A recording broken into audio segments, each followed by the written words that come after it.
When my mother-in-law's hand connected with my face in front of 500 wedding guests, she thought she was humiliating me into silence about what I had discovered.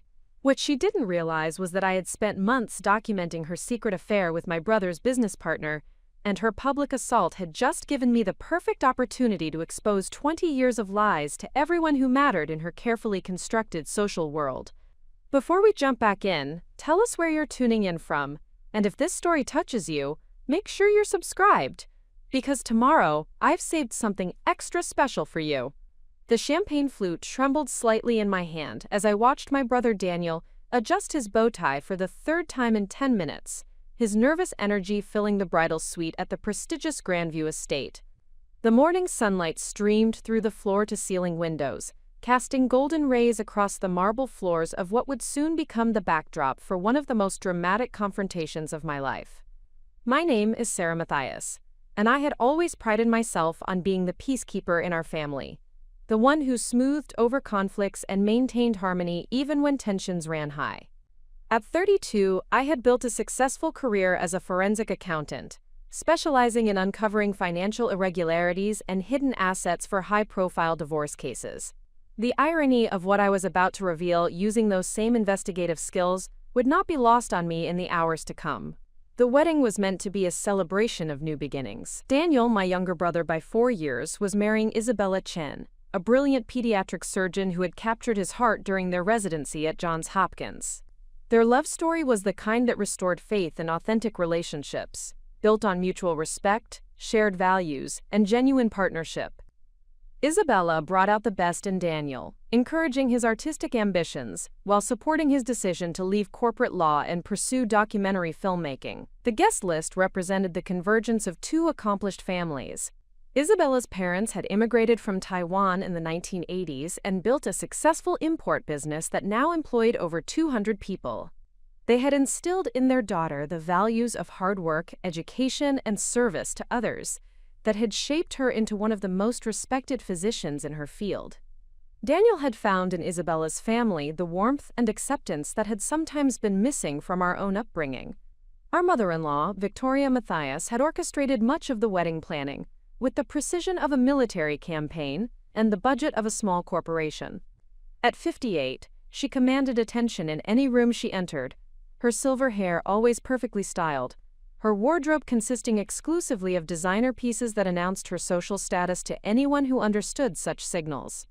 Victoria had married into wealth when she wed our father 35 years earlier, transforming herself from a middle-class secretary into a prominent socialite who served on multiple charity boards and hosted events that regularly appeared in the society pages.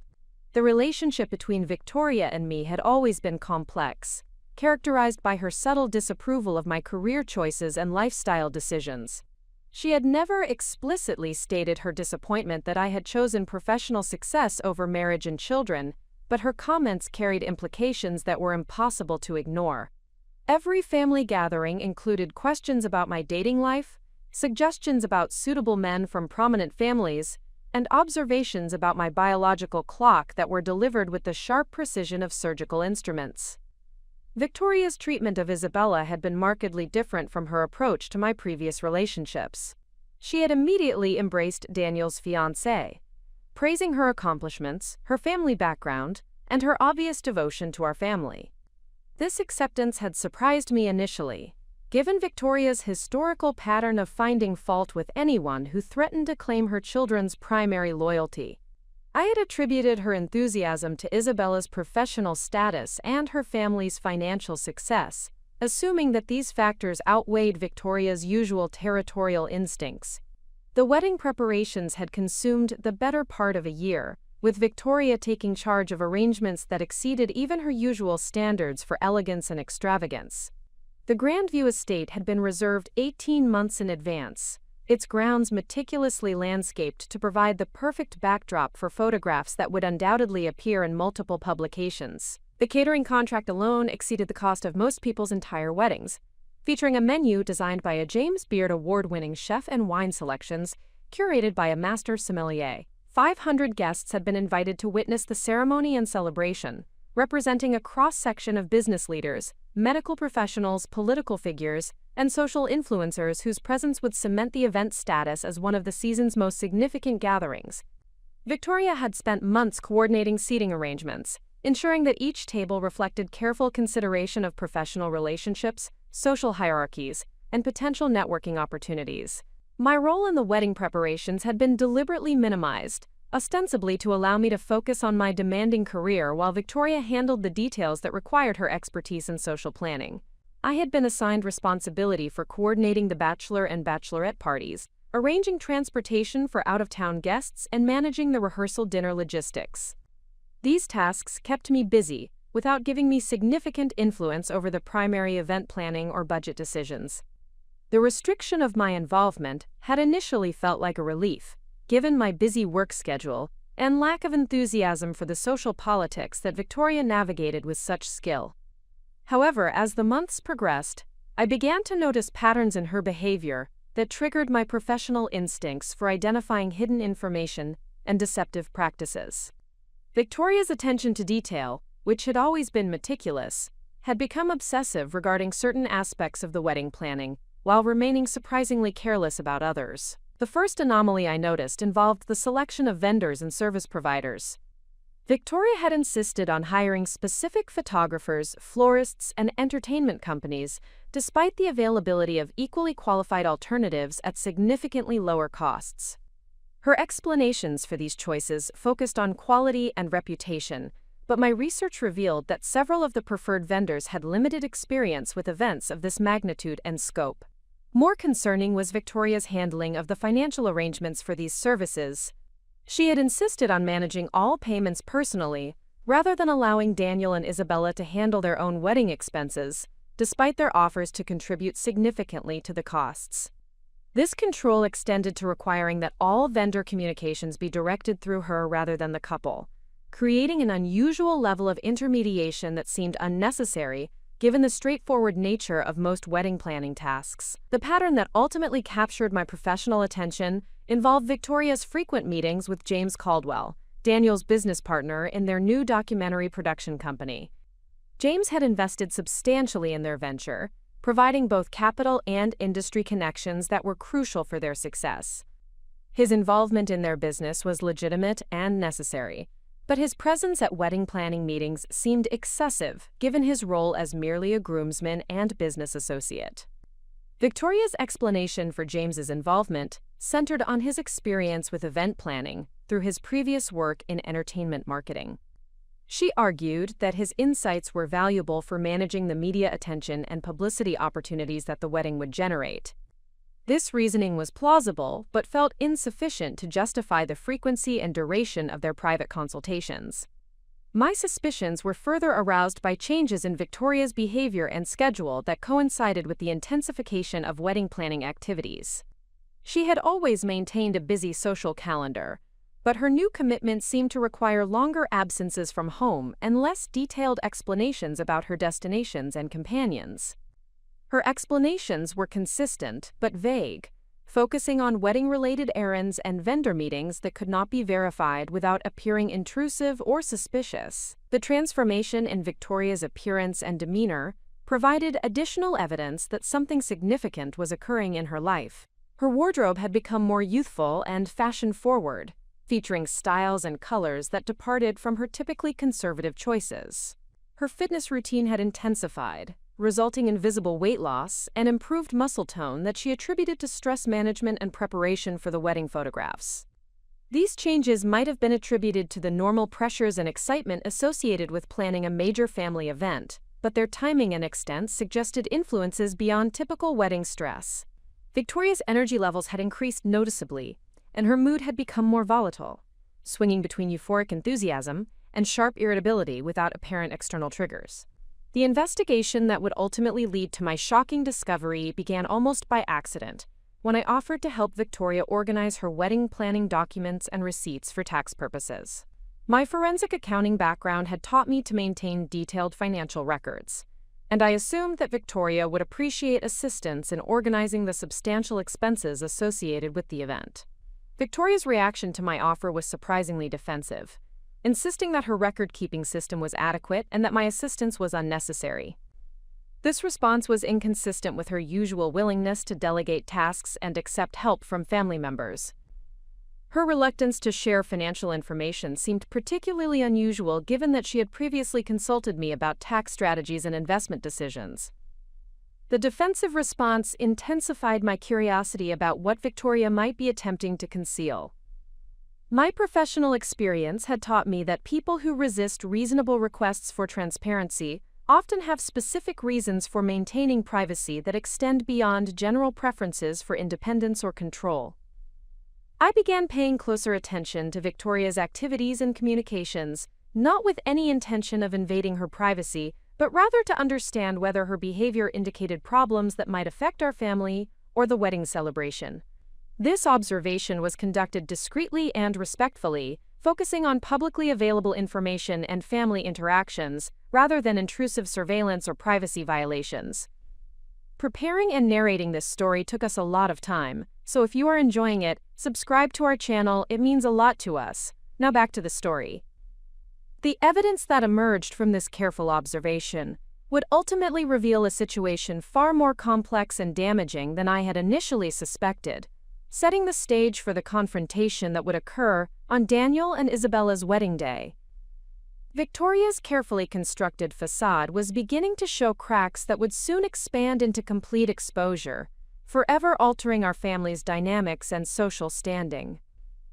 As I stood in the bridal suite that morning, watching Daniel prepare for what should have been the happiest day of his life, I carried with me knowledge that could destroy the celebration and shatter relationships that had taken decades to build.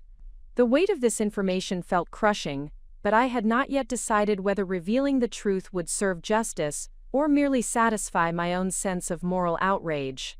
The decision about how to handle what I had discovered would be made for me within hours, when Victoria's actions would force my hand and create circumstances that made silence impossible to maintain. The slap that would echo through the reception hall would be heard by 500 guests, but the revelation that followed would resonate far beyond that single moment, changing everything we thought we knew about truth, loyalty, and the price of maintaining family secrets. The morning sun continued to stream through those elegant windows as I prepared to witness either the preservation of carefully maintained lies or the explosive revelation of truths that some people would do anything to keep hidden. The foundation of my complicated relationship with Victoria Mathias had been established long before I possessed the professional skills to recognize the warning signs that would eventually expose her carefully guarded secrets. My journey to becoming a forensic accountant began during my sophomore year at Northwestern University, when a professor's lecture about financial fraud investigation opened my eyes to the fascinating world of hidden money trails and deliberately obscured transactions. Professor Elizabeth Harmon had spent 20 years with the Federal Bureau of Investigation before transitioning to academia, bringing with her a wealth of real-world experience that transformed abstract accounting principles into compelling detective stories. Her course on forensic financial analysis attracted students from multiple disciplines, but I found myself particularly drawn to the psychological aspects of financial deception and the methodical process of uncovering truth through careful examination of seemingly routine documents and transactions. The skills I developed under Professor Harmon's guidance extended far beyond traditional accounting techniques. I learned to recognize patterns in human behavior that often accompanied financial irregularities, to identify inconsistencies that might indicate deliberate concealment, and to construct comprehensive narratives from fragmentary evidence scattered across multiple sources. These capabilities would prove invaluable throughout my professional career, but I never anticipated that they would become essential tools for navigating my own family dynamics. After graduation, I joined Morrison, Chen & Associates, a prestigious forensic accounting firm that specialized in high-net-worth divorce cases and corporate fraud investigations. The work was intellectually challenging and financially rewarding, requiring me to analyze complex financial structures while testifying in court proceedings where my findings could determine the distribution of millions of dollars in disputed assets. The most significant aspect of my professional development involved learning to maintain objectivity while investigating people whose lives would be fundamentally altered by my discoveries. Divorce cases often revealed the most intimate details of failed relationships, including financial infidelity, hidden assets, and deliberate attempts to deceive spouses about the true extent of family wealth or debt. My role required clinical detachment from the emotional drama, while maintaining empathy for all parties affected by the dissolution of marriages and families. This professional experience provided crucial preparation for recognizing similar patterns in my personal life, though I initially resisted applying investigative techniques to family relationships. The boundary between professional skepticism and personal trust had always been carefully maintained, allowing me to preserve faith in the people I loved while exercising appropriate caution in my work environment. Victoria's integration into our family had occurred when I was still in high school, too young to fully appreciate the social and financial dynamics that shaped her relationship with my father. Richard Mathias had established himself as one of the region's most successful commercial real estate developers, building a portfolio of office buildings, shopping centers, and residential complexes that generated substantial passive income and provided the foundation for our family's comfortable lifestyle. The courtship between Victoria and my father had been relatively brief but intense, characterized by elaborate romantic gestures and expensive gifts that seemed designed to demonstrate his financial capacity, rather than express genuine affection. Victoria had responded enthusiastically to these displays of wealth, quickly establishing herself as an essential component of my father's social and professional life. Their marriage had been celebrated as a union between two accomplished individuals who could enhance each other's status and influence within their respective social circles. Victoria brought connections to cultural institutions and charitable organizations that complemented my father's business network, while his financial resources provided her with the security and social position that she had always desired. The adjustment to having a stepmother had been challenging for both Daniel and me, particularly because Victoria's approach to family relationships seemed to prioritize appearance and social acceptability over emotional intimacy or unconditional support. She maintained detailed awareness of our academic performance, extracurricular activities, and social associations, but her interest felt more like quality control than genuine maternal concern. Victoria's relationship with our father appeared stable and mutually beneficial throughout my college years and early career development.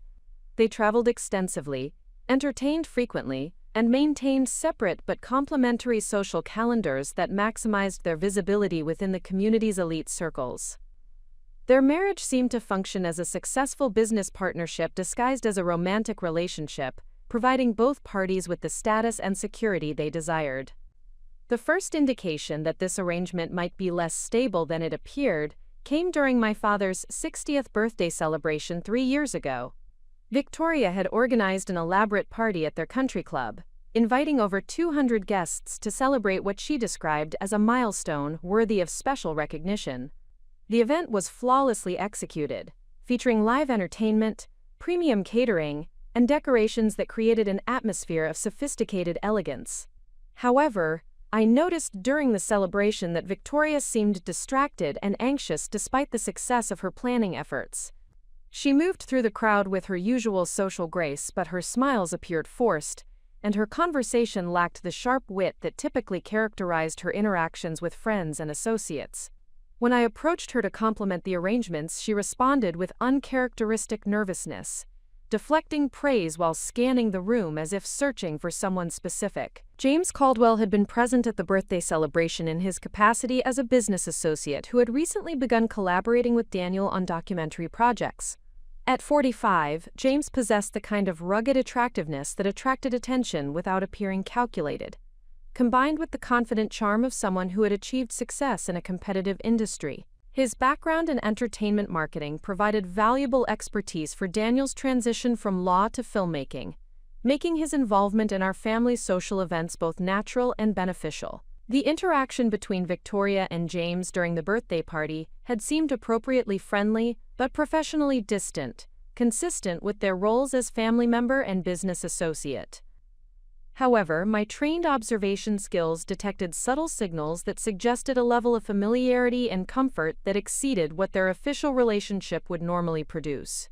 Their conversations lasted longer than necessary for business purposes, included more personal topics than professional interactions typically encompassed, and featured body language that indicated mutual attraction despite their efforts to maintain appropriate boundaries. These observations troubled me because they suggested possibilities that could have devastating consequences for our family's stability and Daniel's professional development. If Victoria and James were developing inappropriate feelings for each other, the situation could create conflicts of interest that would affect both personal relationships and business partnerships in ways that might be impossible to resolve amicably. My initial response to these concerns involved increased attention to family dynamics without direct investigation or confrontation about my suspicions. I hoped that whatever attraction might exist between Victoria and James would either dissipate naturally or remain at levels that would not threaten existing relationships or create professional complications. However, as Daniel's wedding planning progressed and James's involvement in family activities increased, the evidence of inappropriate behavior became more substantial and difficult to ignore. Victoria's explanations for her activities and schedule began including more references to wedding-related meetings with James, and her emotional state seemed increasingly influenced by interactions with him rather than her husband or immediate family members. The professional ethics of my career required me to distinguish between legitimate concerns about family welfare and inappropriate intrusion into private matters that did not affect others. This balance became increasingly difficult to maintain as Victoria's behavior suggested problems that could ultimately harm people I cared about, particularly Daniel, whose business partnership with James represented his primary source of income and professional development. The decision to begin systematic documentation of Victoria's activities was not made lightly or with any intention of creating family conflict. Rather, it emerged from growing concern that her behavior indicated problems that might require intervention to prevent more serious consequences. My forensic training had taught me that financial and emotional infidelity often occurred together, and that hidden relationships frequently involved financial irregularities that could affect family assets and business operations.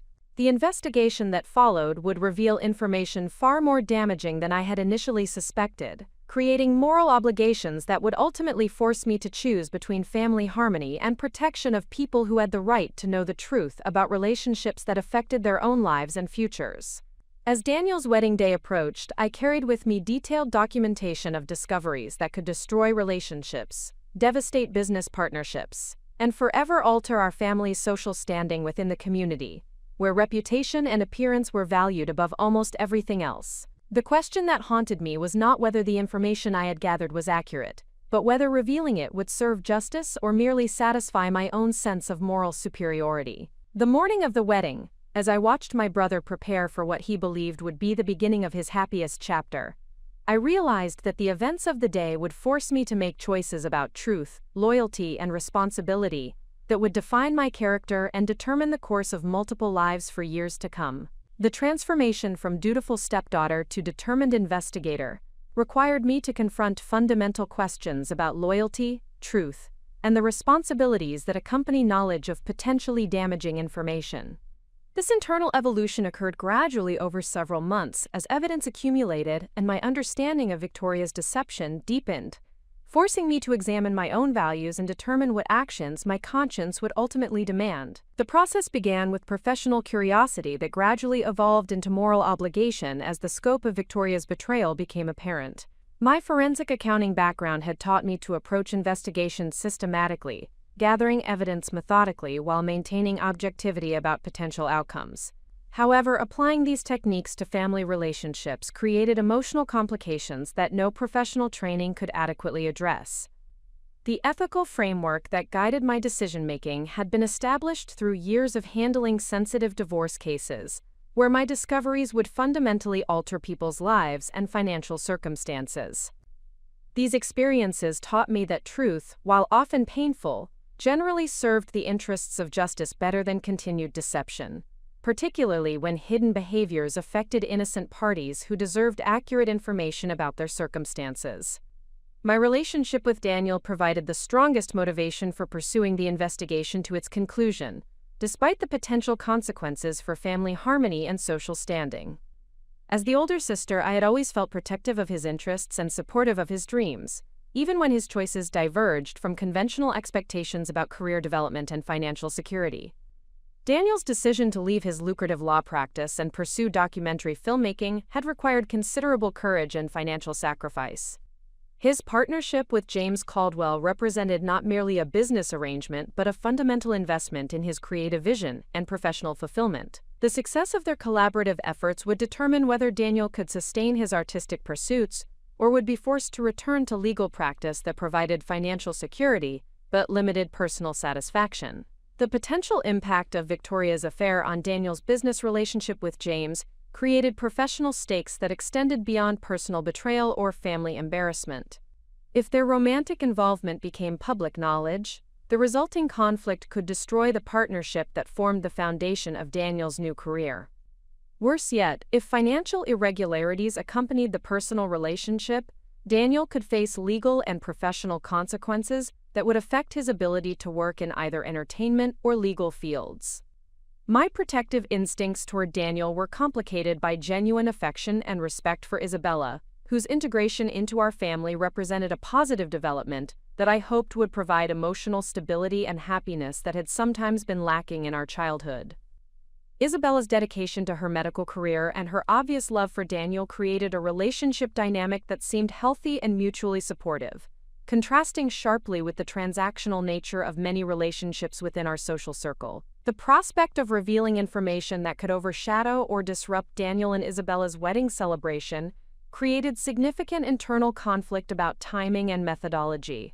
Their happiness deserved protection from unnecessary drama, but they also deserved to make informed decisions about family relationships and business partnerships based on accurate rather than deceptive information. Victoria's treatment of me throughout our relationship provided additional motivation for pursuing the investigation, though I recognized that personal grievances should not drive decisions that would affect multiple people's lives. Her subtle but persistent criticism of my choices regarding career priorities, relationship status, and lifestyle decisions had created accumulated resentment that required careful management to prevent it from compromising my objectivity. The pattern of Victoria's disapproval had been consistent since my college years, focusing on my emphasis on professional achievement rather than traditional markers of feminine success, such as marriage and motherhood. Her comments were typically delivered with apparent concern for my happiness and future security, but they consistently implied that my priorities were misguided, and that my independence represented a character flaw rather than a conscious choice. This ongoing tension had shaped my interactions with Victoria in ways that made me more observant of her behavior and more skeptical of her motivations than I might otherwise have been. My professional training in recognizing deceptive practices had been reinforced by years of personal experience, with Victoria's ability to present false concern while pursuing her own agenda. The discovery process revealed character traits in myself that I had not previously recognized or been required to exercise. The patience and persistence necessary for thorough investigation required emotional discipline that extended beyond my professional experience into personal territory, where the stakes involved relationships and loyalties that could not be easily repaired if damaged. The systematic documentation of Victoria's activities demanded careful attention to ethical boundaries and legal considerations that became more complex when applied to family members rather than clients or opposing parties in litigation. I established strict guidelines for my investigation that prohibited invasion of privacy through illegal means, while allowing observation of public behavior and analysis of information that was freely shared or available through legitimate channels. These self-imposed limitations sometimes frustrated my desire for conclusive evidence, but they provided moral foundation for whatever actions I might ultimately take based on my discoveries. The integrity of the investigation process was essential for maintaining my own ethical standards and ensuring that any revelations would be based on legitimate evidence rather than speculation or personal bias. The emotional toll of conducting secret investigation into a family member's behavior created psychological stress that affected my sleep patterns, work performance, and social relationships outside the family. The burden of hidden knowledge became increasingly difficult to bear as evidence accumulated and the wedding date approached, particularly because I could not seek advice or support from friends or colleagues without violating confidentiality that Victoria deserved, despite her deceptive behavior. The isolation created by maintaining secrecy about the investigation forced me to rely entirely on my own judgment about complex moral and practical questions that would have benefited from outside perspectives.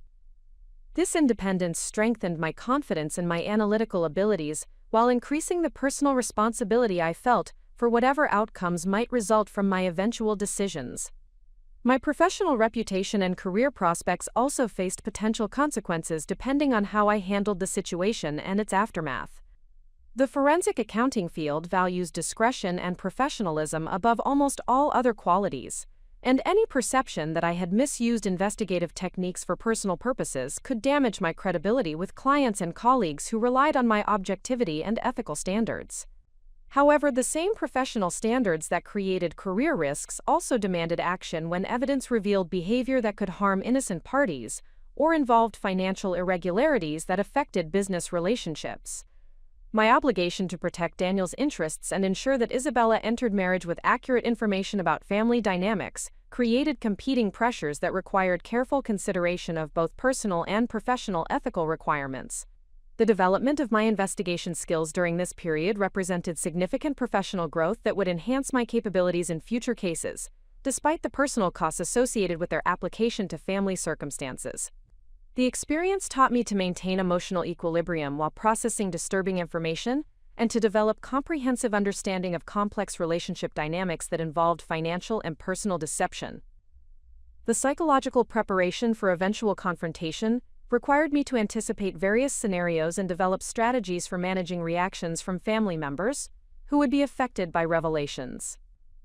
This planning process forced me to confront my own motivations and ensure that my desire for truth was balanced by concern for minimizing unnecessary harm to people who had not chosen to be involved in Victoria's deceptive behavior. The strength I discovered through this process included not only analytical capabilities and investigative skills, but also emotional resilience and moral courage that would be tested during the confrontation that awaited. The knowledge that I possessed information capable of destroying relationships and reputations created tremendous pressure to find solutions that would serve justice without causing maximum damage to innocent parties. As Daniel's wedding day approached, I had evolved from a passive observer of family dynamics into an active participant who would be forced to make choices that could not be undone or modified based on their consequences. The weight of this responsibility felt crushing at times, but it also represented an opportunity to demonstrate the values and principles that defined my character and determined my approach to difficult ethical decisions.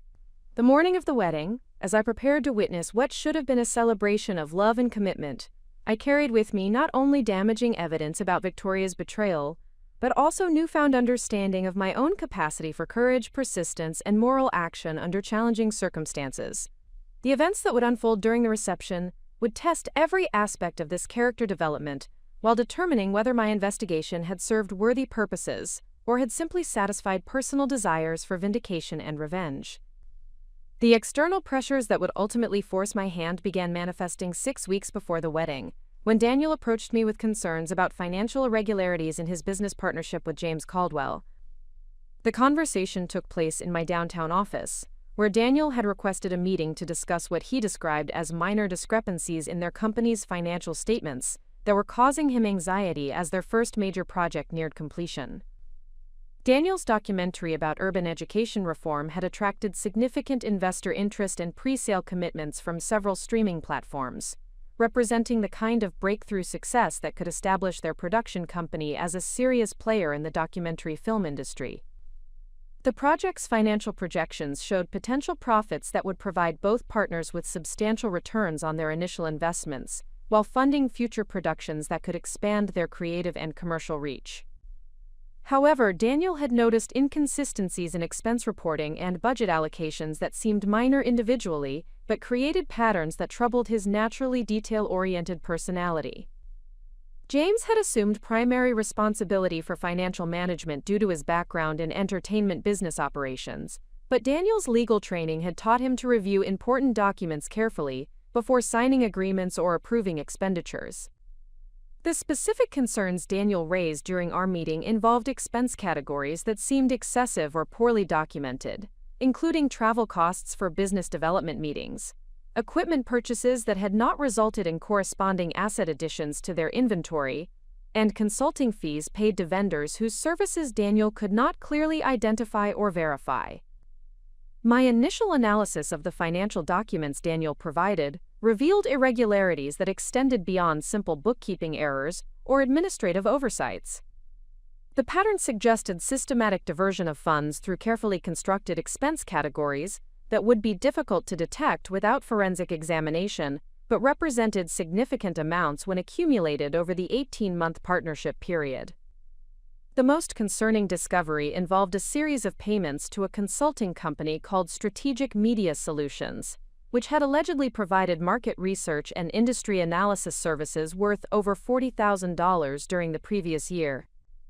My investigation revealed that Strategic Media Solutions existed only as a shell corporation, with no visible operations, employees, or legitimate business activities beyond receiving payments from Daniel and James's production company. Further research into Strategic Media Solutions revealed that the company had been incorporated by James Caldwell using a registered agent service that obscured direct ownership while providing legal distance from the consulting payments. The company's business address corresponded to a commercial mail forwarding service, and its purported phone number connected to an automated voicemail system that provided no meaningful information about services or personnel. This discovery represented clear evidence of financial impropriety that violated both partnership agreements and legal requirements for business expense documentation. The diverted funds belonged partially to Daniel, whose investment and ongoing contributions entitled him to accurate accounting of partnership assets and expenditures. The deception also created potential tax liabilities and legal exposures that could affect both partners regardless of their individual involvement in the irregularities. The revelation about James's financial misconduct provided crucial context for understanding his relationship with Victoria, suggesting that their personal involvement might be accompanied by financial arrangements that could affect my father's assets or business interests. The pattern of deception that characterized James's business practices indicated a willingness to exploit trust and manipulate relationships for personal benefit that extended beyond simple romantic infidelity. My professional obligation to provide Daniel with complete information about his business partnership created immediate pressure to reveal discoveries that would inevitably lead to questions about my investigative methods and the sources of information that had enabled me to uncover the financial irregularities.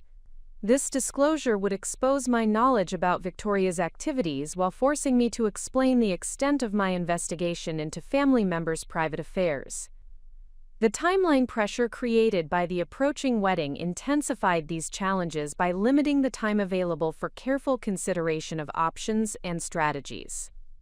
Daniel deserved to know about the financial problems before making additional commitments to the partnership, but revealing this information just weeks before his wedding would create tremendous stress during what should have been a happy and celebratory period. The situation was further complicated by James's integral role in the wedding celebration as a groomsman and his prominent position within our family's social circle through his business relationship with Daniel. Exposing his financial misconduct would create immediate conflict and potentially disrupt the wedding ceremony and reception that had required months of planning and substantial financial investment. Victoria's involvement in facilitating James's access to family events and business discussions added another layer of complexity to the situation. Her romantic relationship with him created potential conflicts of interest that might have influenced her support for his partnership with Daniel, raising questions about whether she had knowledge of the financial irregularities or had been manipulated by James to provide cover for his deceptive practices. The professional reputation I had built through years of discreet and effective investigation faced potential damage if my family investigation became public knowledge and was perceived as inappropriate use of forensic skills for personal purposes. Client relationships depended on trust, that I would maintain appropriate boundaries between professional capabilities and personal interests, and any perception of ethical violations could affect my ability to work in the forensic accounting field. However, the same professional standards that created reputation risks also demanded action when evidence revealed financial crimes that could affect innocent parties or involved violations of fiduciary duties that were clearly illegal. My obligation to report criminal activity extended beyond client relationships to include family members who were being victimized by deceptive practices that could result in significant financial losses. The documentation I had assembled about both Victoria's affair and James's financial misconduct represented hundreds of hours of careful investigation that had been conducted using legitimate research methods and publicly available information sources. The evidence was comprehensive and legally admissible, providing foundation for any legal actions that might become necessary to protect Daniel's interests or recover diverted funds. The psychological preparation for confronting these discoveries required me to anticipate various reaction scenarios and develop strategies for managing family dynamics that would be fundamentally altered by revelations about long-standing deception and betrayal. The emotional impact on family members would be severe regardless of how carefully the information was presented, creating lasting changes in relationships that had been built on trust and assumed honesty. My father's potential reaction to learning about Victoria's infidelity represented a particularly complex challenge, because his emotional and financial investment in their marriage was substantial, and the revelation could affect his health and well-being in ways that might be difficult to reverse. His business relationships and social standing would also face potential damage through association with the scandal that would inevitably follow public exposure of the affair. The impact on Isabella created additional moral considerations, because her entrance into our family would be overshadowed by revelations that could affect her perception of the relationships and dynamics she was joining through marriage to Daniel. Her medical career and professional reputation could face indirect consequences if the family scandal attracted media attention or created social difficulties within the communities where she practiced medicine. The broader implications for our family's social standing within the community required careful consideration, because Victoria's charitable work and social leadership roles connected our family reputation to institutions and causes that could be affected by scandal. The revelation could damage organizations that depended on Victoria's fundraising abilities and social connections, creating consequences that extended beyond immediate family members. The challenge of timing became increasingly acute as the wedding approached, and opportunities for private resolution of the issues diminished. The ideal outcome would involve confronting Victoria and James privately, allowing them opportunities to address the financial irregularities and end their affair before the wedding celebration brought additional family members and friends into proximity with ongoing deception. However, Victoria's defensive responses to previous indirect inquiries about her activities suggested that direct confrontation might result in denial, deflection, or escalation of deceptive practices rather than honest acknowledgement and corrective action.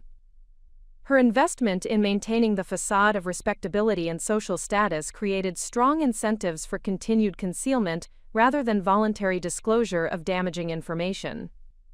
The external pressure created by Daniel's legitimate business concerns demanded immediate attention regardless of family considerations or social complications.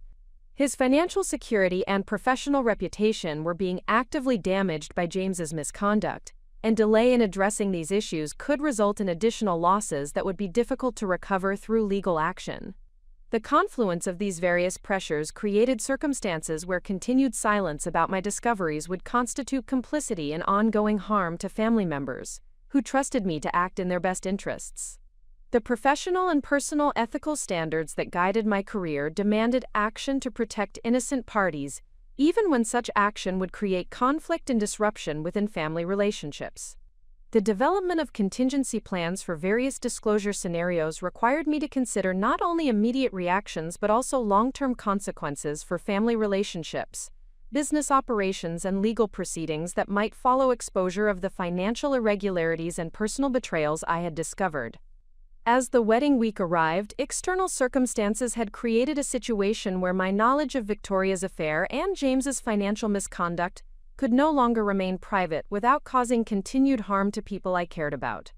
The choice was no longer whether to reveal what I had discovered, but rather how to manage the revelation in ways that would minimize unnecessary damage, while ensuring that truth and justice prevailed over deception and exploitation. The ethical framework that had guided my professional career faced its most challenging tests during the final weeks before Daniel's wedding, as the weight of my discoveries created internal conflicts that could not be resolved through the clear-cut principles that typically governed forensic accounting investigations. The intersection of family loyalty, professional obligation, and moral responsibility created competing demands that required careful examination of my deepest values and priorities. The sleepless nights began 3 weeks before the wedding, when the full implications of my evidence became undeniably clear, and the window for private resolution began closing rapidly. Each evening after completing my regular work responsibilities, I would return to my apartment and spread the documentation across my dining room table, searching for alternative interpretations that might reduce the severity of the situation or reveal options I had not previously considered. The financial evidence against James Caldwell was unambiguous and legally actionable, representing clear violations of partnership agreements and potential criminal fraud that could result in substantial financial penalties and imprisonment if prosecuted to the full extent of the law. His systematic diversion of business funds through the Strategic Media Solutions Shell Corporation demonstrated sophisticated planning and deliberate intent to defraud his partner, creating liability that extended beyond simple business disputes into criminal territory. The personal evidence regarding Victoria's affair with James was equally conclusive, documented through careful analysis of communication patterns, financial expenditures, and behavioral observations that created an undeniable pattern of deception spanning nearly 2 years. The timeline of their relationship coincided precisely with the period when James had been diverting funds from his partnership with Daniel, suggesting coordination between personal and financial betrayals that compounded the severity of both violations. The moral complexity of the situation emerged from the recognition that revealing this information would cause tremendous pain and disruption to people I cared about, potentially destroying relationships and opportunities that had taken years to develop. Daniel's happiness and professional future would be dramatically affected by the loss of his business partnership, while my father's emotional and financial well-being would suffer from the revelation of Victoria's infidelity and the associated social embarrassment. The timing considerations created additional ethical complications because the approaching wedding represented a celebration that hundreds of people had invested time, money, and emotional energy to attend. The guest list included professional associates, extended family members, and close friends whose presence at the event reflected their commitment to supporting Daniel and Isabella's future together. Disrupting this celebration with revelations about family scandals would affect far more people than just the immediate family members directly involved in the deceptive behavior. My professional training had always emphasized the importance of protecting innocent parties from unnecessary harm, while ensuring that justice prevailed over deception and exploitation. However, applying these principles to family relationships created ambiguities that were difficult to resolve through the objective analysis techniques that worked effectively in business and legal contexts. The question of loyalty presented particular challenges because Victoria's position as my stepmother created family obligations that might conflict with my professional responsibilities and moral convictions. Despite our complicated relationship history, she had been part of our family for over 15 years and had contributed to our social standing and financial security in ways that deserved acknowledgement and consideration. The potential consequences for Victoria herself required careful consideration, because exposure of her affair would likely result in divorce proceedings that could affect her financial security and social position within the community, where she had established her identity and influence. Her charitable work and board positions would face scrutiny that could damage organizations and causes that depended on her leadership and fundraising capabilities. James Caldwell's situation presented fewer moral complications, because his behavior represented clear violations of legal and ethical standards that were causing ongoing harm to my brother. His position as an outsider to our family reduced the loyalty considerations, while his financial crimes created urgent threats that demanded immediate attention, regardless of personal consequences he might face. The impact on Isabella created perhaps the most difficult moral dilemma, because she was entering our family with legitimate expectations about the relationships and dynamics she would encounter as Daniel's wife. Her professional reputation as a physician and her personal happiness as a new family member deserved protection from unnecessary exposure to scandal and conflict that preceded her involvement in our family's affairs.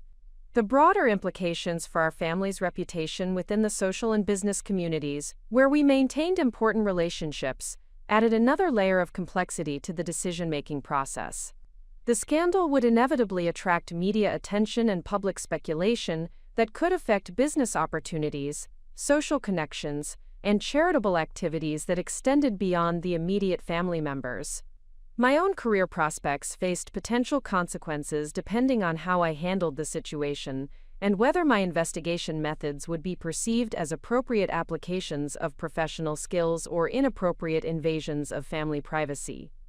The forensic accounting field valued discretion and ethical behavior above technical competence, and any perception that I had misused investigative techniques for personal purposes could damage my reputation with clients and colleagues. The psychological burden of maintaining secrecy about my discoveries had begun affecting my work performance, personal relationships, and physical health in ways that made continued concealment increasingly difficult to sustain. The isolation created by my inability to seek advice or support from colleagues or friends intensified the pressure, while forcing me to rely entirely on my own judgment about complex moral questions that would benefit from outside perspectives. The analysis of potential outcomes revealed that every available course of action would create significant negative consequences for multiple people, making it impossible to identify solutions that would serve all competing interests satisfactorily. The choice became not whether to cause harm but rather how to minimize unnecessary damage while ensuring that the most important ethical principles were preserved and protected. The consideration of Daniel's right to know about his business partner's criminal behavior created the strongest argument for immediate disclosure, regardless of timing considerations or family complications. His financial investment in the partnership represented substantial personal savings and borrowed funds that were being systematically stolen through James's fraudulent expense reporting and shell corporation schemes. The professional ethics that governed my career demanded action to prevent continued financial crimes that were causing ongoing harm to my brother, while creating legal liabilities that could affect his ability to work in either the entertainment or legal fields. The duty to protect innocent parties from exploitation by criminals took precedence over considerations about family harmony or social embarrassment. The moral framework that had guided my personal relationships throughout my adult life emphasized honesty, integrity, and responsibility for protecting people who could not protect themselves from deception and exploitation. These values aligned with my professional obligations while providing clear guidance about the right course of action, despite its potential costs. The development of courage necessary for taking action that would fundamentally alter family relationships and social dynamics required extensive psychological preparation and moral reinforcement through careful examination of the principles that defined my character and determined my responses to ethical challenges. The recognition that continued silence would constitute complicity in ongoing crimes and betrayals created moral urgency that overcame concerns about timing, family loyalty, and social consequences. The choice to act became not a matter of preference, but rather an obligation that reflected my commitment to justice and protection of innocent parties. The preparation for confrontation required careful consideration of methodology and timing that would maximize the effectiveness of disclosure while minimizing unnecessary harm to people who had not chosen to be involved in Victoria's deceptive behavior or James's criminal activities. The internal conflict resolution process involved accepting that some relationships and opportunities would be lost regardless of my actions, but that the integrity required for maintaining self-respect and professional credibility demanded commitment to truth and justice, even when such commitment created personal costs and social complications. The final decision to proceed with disclosure emerged from the recognition that the alternative, continued concealment of criminal behavior and personal betrayal, would represent a fundamental abandonment of the values and principles that defined my character and guided my professional career. The moral courage required for taking action aligned with the ethical framework that had always governed my approach to difficult decisions and challenging circumstances. As the wedding week arrived, the internal conflict had resolved into clear understanding that my obligation to protect Daniel's interests and ensure that truth prevailed over deception required disclosure of my discoveries, regardless of the personal and family costs that would inevitably follow. The question that remained was not whether to act, but rather how to manage the revelation in ways that would serve justice while preserving whatever relationships and opportunities could be maintained through honest communication and principled behavior. The escalation of circumstances that would ultimately force my confrontation with Victoria began during the final week before the wedding, when multiple converging events created a cascade of pressure that made continued concealment impossible to maintain. The carefully orchestrated timeline of wedding preparations, combined with unexpected developments in Daniel's business situation and Victoria's increasingly reckless behavior, created perfect conditions for the explosive revelation that would forever alter our family dynamics. The first critical development occurred on Monday morning when Daniel received notification from their primary streaming platform partner that final contract execution required updated financial statements and partnership documentation before the anticipated Thursday signing ceremony. This requirement represented standard industry practice for significant distribution agreements, but the timing created immediate pressure to resolve the financial irregularities I had discovered in their business records. Daniel's request for my assistance in preparing the required documentation placed me in the impossible position of either revealing James's fraudulent activities immediately or allowing my brother to submit false financial statements to a major corporation, creating potential legal liability that could destroy his career prospects permanently. The streaming platform's due diligence requirements would inevitably uncover the same discrepancies I had identified, making discovery of the financial misconduct unavoidable regardless of my actions. The documentation review revealed that James's fraudulent expenses had escalated significantly during recent months, with Strategic Media Solutions receiving payments totaling nearly $15,000 during the 8 weeks preceding the wedding. This acceleration suggested either desperation to extract maximum value before anticipated exposure or confidence that the approaching wedding celebration would provide sufficient distraction to prevent detailed scrutiny of business finances. The most damaging discovery involved a series of wire transfers from the production company's operating account to a personal account controlled by James, disguised as equipment purchases for their upcoming project but actually representing direct theft of partnership assets. These transactions occurred without Daniel's knowledge or authorization, violating both their partnership agreement and applicable laws governing business financial management. The evidence of escalating financial crimes created urgent necessity for immediate action to prevent additional losses, while protecting Daniel from potential legal liability as an unknowing participant in fraudulent business practices. The streaming platform's contract requirements meant that continued concealment would result in Daniel submitting false documents to sophisticated entertainment industry lawyers, who would certainly identify the irregularities during their review process. Tuesday's developments intensified the pressure when Victoria's increasingly erratic behavior began attracting attention from other family members and wedding vendors, who were attempting to finalize arrangements for the approaching celebration. Her emotional volatility and distracted demeanor during crucial planning meetings created concerns about her ability to manage the complex logistics that required her coordination and decision-making authority. The most significant incident occurred during the final catering meeting, when Victoria became visibly agitated upon learning that James would be arriving late to the rehearsal dinner due to what he described as urgent business obligations. Her reaction seemed disproportionate to the minor scheduling adjustment, particularly given that James's presence was not essential for the dinner planning process, but her emotional response created uncomfortable tension that required explanation to the catering staff and other family members present. Isabella approached me privately after the catering meeting to express concern about Victoria's behavior and to inquire whether family stress or health issues might be affecting her emotional stability. Isabella's medical training had taught her to recognize signs of psychological distress, and she was genuinely worried about Victoria's well-being, while also concerned about potential disruption to the wedding celebration that represented the culmination of months of careful planning.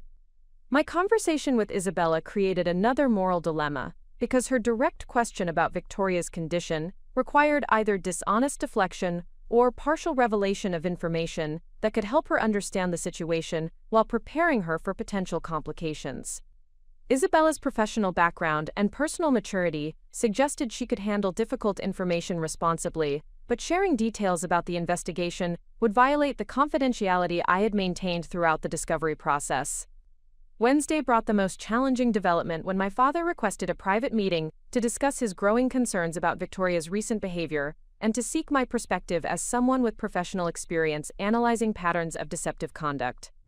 His request indicated that Victoria's attempts to conceal her affair were becoming less effective, creating observable changes in her demeanor and activities that were raising questions among people who knew her well.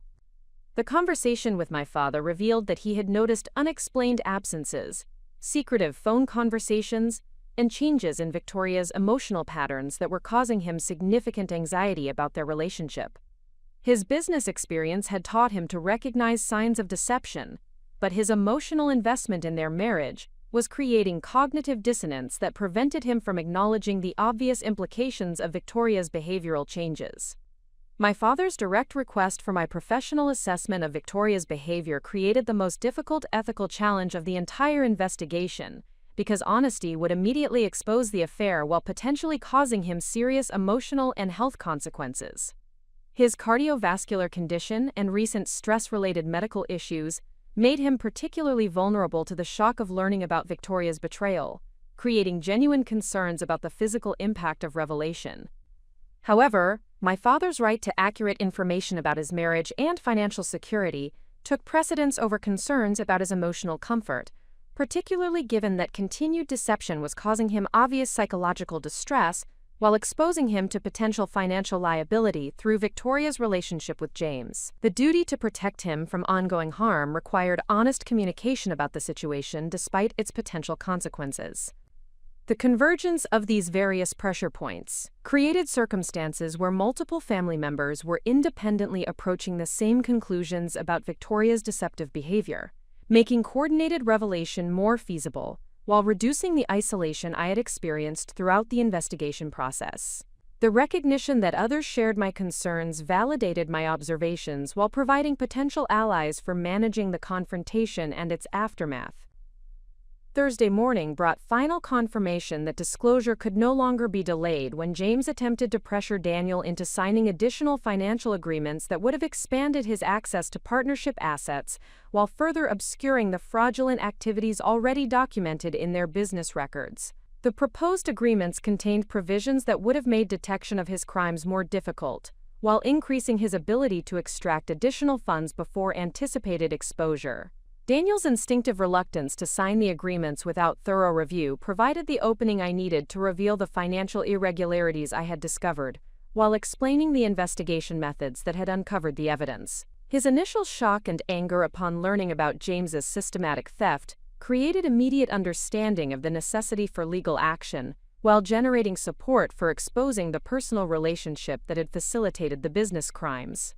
The revelation to Daniel about James's financial misconduct naturally led to questions about my investigation methods and the scope of information I had gathered during the discovery process. His legal training enabled him to appreciate the thoroughness of my documentation while recognizing the implications of evidence that extended beyond simple business fraud into personal relationships that affected multiple family members. Daniel's response to learning about Victoria's affair with James demonstrated the emotional maturity and principled character that had always defined his approach to difficult situations. His primary concern focused on protecting Isabella from unnecessary exposure to family scandal, while ensuring that appropriate legal action was taken to recover stolen funds and prevent additional crimes. The decision to coordinate our approach to managing the revelations created strategic advantages, while ensuring that family members would receive consistent information from trusted sources, rather than discovering the situation through rumor or media coverage. Daniel's agreement to support disclosure of both the financial crimes and personal betrayal reflected his commitment to truth and justice, despite the personal costs he would incur through loss of his business partnership. Friday's rehearsal dinner provided the final test of our family's ability to maintain normal appearances, while preparing for the confrontation that would occur during Saturday's wedding celebration. Victoria's behavior during the dinner demonstrated increasing anxiety and defensiveness that suggested awareness of potential exposure, while James's attempts to appear relaxed and celebratory felt forced and artificial to anyone observing carefully. The interactions between Victoria and James during the rehearsal dinner revealed their relationship dynamic more clearly than any previous observation, confirming the emotional intimacy and coordinated behavior that characterized their affair. Their attempts to maintain appropriate distance while communicating through subtle signals and meaningful glances created obvious evidence that would be apparent to anyone who understood the nature of their relationship. The evening concluded with Daniel and me finalizing our strategy for managing Saturday's events in ways that would minimize disruption to the wedding celebration while ensuring that justice was served and truth prevailed over deception. The plan required careful timing and coordination to prevent Victoria and James from coordinating their responses or attempting to flee before facing consequences for their actions.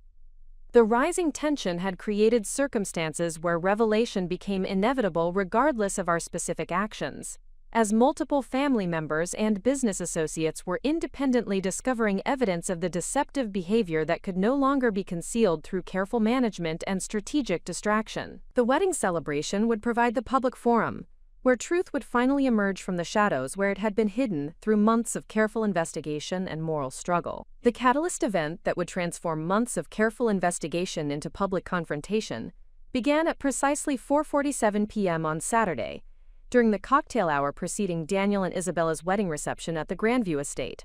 The elegant terrace overlooked manicured gardens, where 500 guests mingled beneath string lights and flowering arbors, creating the perfect backdrop for what should have been an evening of celebration and joy.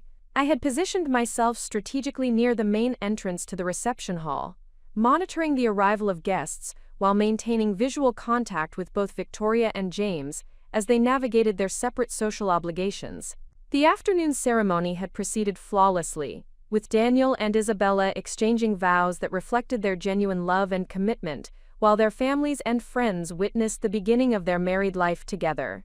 Victoria had performed her maternal duties during the ceremony with apparent grace and composure, though I noticed subtle signs of tension in her posture and facial expressions that suggested underlying anxiety about maintaining her carefully constructed facade. Her interactions with other family members appeared normal to casual observers, but her frequent glances toward James revealed the emotional strain of concealing their relationship during such a significant family celebration. James had fulfilled his role as groomsman appropriately, participating in the traditional wedding party activities while maintaining professional distance from Victoria that would not attract attention from guests who were unaware of their personal involvement. His behavior during the ceremony and initial reception activities demonstrated the same calculated charm and social awareness that had enabled him to integrate himself into our family's social circle while systematically defrauding Daniel's business partnership. The specific incident that would trigger the confrontation occurred when Victoria approached me near the reception entrance, with what appeared to be a routine request for assistance with coordinating the evening's activities. Her demeanor seemed relaxed and maternal as she asked me to help ensure that certain elderly relatives were properly seated and comfortable during the dinner service that would begin within the hour. However, as Victoria moved closer to deliver these instructions, I noticed that she carried with her a small evening purse that contained items that immediately captured my professional attention. The purse was partially open, revealing the corner of a hotel room keycard and what appeared to be a handwritten note that bore James's distinctive handwriting style that I had observed on numerous business documents during my investigation. The presence of these items provided concrete physical evidence of Victoria's ongoing affair with James, confirming that their relationship continued actively even during Daniel's wedding celebration. The hotel keycard suggested that they had arranged to meet privately later that evening, demonstrating a level of calculated disrespect for family occasions that exceeded even my previous understanding of their behavioral patterns. My recognition of the evidence in Victoria's purse must have been apparent through my facial expression or body language, because her demeanor shifted immediately from casual friendliness to defensive wariness. She seemed to realize that I had observed something significant, though she could not determine the extent of my knowledge or the implications of my discovery. The moment of mutual recognition created electric tension between us, as Victoria understood that her careful concealment had been compromised, while I realized that the months of secret investigation were about to transition into direct confrontation. The bustling activity of the cocktail reception continued around us, but our interaction had become isolated within a bubble of awareness that felt separate from the celebration surrounding us. Victoria's response to this realization demonstrated the calculated ruthlessness that had enabled her to maintain her deception for nearly 2 years, while systematically betraying family trust and loyalty. Rather than attempting to deflect suspicion or create plausible explanations for the evidence I had observed, she immediately shifted into aggressive offense designed to intimidate me into silence and submission. Her voice dropped to a harsh whisper that carried unmistakable threat despite the elegant social setting and her outward appearance of maternal concern. She informed me that any attempt to disrupt the wedding celebration with unfounded accusations or malicious gossip would result in serious consequences for my relationship with the family and my professional reputation within the community. The specific language Victoria used revealed her sophisticated understanding of social dynamics and her confidence in her ability to manipulate family loyalties and community perceptions to protect herself from exposure. She referenced my history of difficult relationships with family members, suggesting that any accusations I might make would be dismissed as jealousy or vindictiveness rather than legitimate concerns about her conduct. Victoria's attempt at intimidation included veiled threats about her influence within the business and social networks where I maintained professional relationships, implying that she possessed the connections and credibility necessary to damage my forensic accounting career if I chose to challenge her authority or expose information that could embarrass the family. These threats revealed the extent to which Victoria had calculated the risks and benefits of her affair with James, developing contingency plans for managing potential exposure while maintaining confidence in her ability to control family narratives and social perceptions. Her willingness to threaten family relationships and professional opportunities demonstrated complete commitment to preserving her deception, regardless of the costs to other family members. My response to Victoria's threats reflected the moral courage and professional integrity that had developed throughout months of investigation and ethical struggle. Rather than retreating from confrontation or accepting her intimidation tactics, I calmly informed her that her behavior had already caused sufficient harm to family members who deserved protection from continued exploitation and betrayal. The conversation escalated rapidly as Victoria realized that her usual methods of social manipulation and emotional intimidation would not be effective in preventing exposure of her affair and its consequences for family relationships. Her desperation became apparent through increasingly aggressive language and behavior that attracted attention from nearby guests who began observing our interaction with growing concern. James appeared at Victoria's side during this escalating confrontation, apparently summoned by some prearranged signal or simply drawn by the obvious tension that was developing between us. His arrival intensified the dramatic potential of the situation, while providing additional confirmation of their coordinated efforts to manage and conceal their relationship even during family celebrations. The presence of both Victoria and James created the opportunity for comprehensive confrontation that would address both the personal betrayal of the affair and the financial crimes that had systematically damaged Daniel's business interests. The convergence of these issues in a single moment provided the catalyst for revelations that would expose the full scope of their deceptive behavior to family members and friends who had trusted them. James's attempt to diffuse the situation through charm and misdirection demonstrated the same manipulative skills that had enabled him to gain Daniel's trust while stealing partnership assets. His approach focused on portraying the tension as a misunderstanding between family members rather than a legitimate confrontation about serious misconduct that threatened multiple people's interests and security. However, James's presence also provided the opportunity to address the financial irregularities directly, while demonstrating the connection between his business crimes and personal relationship with Victoria. The evidence I had gathered about strategic media solutions and the diverted partnership funds could be presented immediately to establish the credibility of my accusations while showing the systematic nature of his deceptive practices. The confrontation reached its critical turning point when Victoria, recognizing that her intimidation tactics had failed and that exposure of her affair was becoming inevitable, made the decision that would forever alter the trajectory of the evening's events. Her calculation that physical aggression might succeed where verbal threats had failed represented a fundamental miscalculation about appropriate responses to legitimate challenges about unethical behavior. The slap that Victoria delivered to my face occurred in full view of approximately 30 wedding guests who were mingling within the immediate vicinity of our conversation.